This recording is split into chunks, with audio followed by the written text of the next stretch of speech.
Demain, c'est un mets rare et raffiné qui sera vendu au musée Saint-Rémy avec le 9e marché aux truffes. Et avant de pouvoir déguster la truffe d'automne de Champagne-Ardenne, eh bien, il faut la trouver.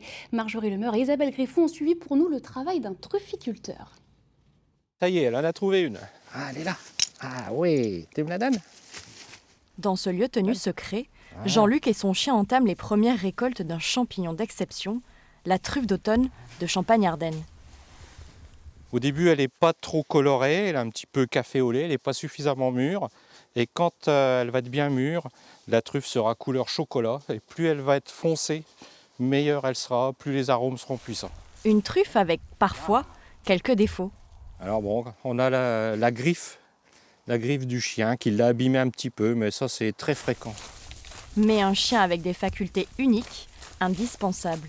C'est 50% de son cerveau qui est consacré à l'odorat.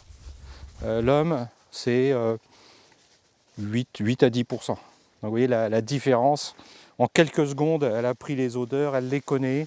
Chaque truffe, nous on les sent, elles sentent pareil. Pour le chien, chaque truffe a une odeur différente. Et puisque tout travail mérite salaire, Donc soit des petites croquettes au saumon, elle adore. 870 grammes de truffes plus tard, C'est une belle récolte, c'est très joli.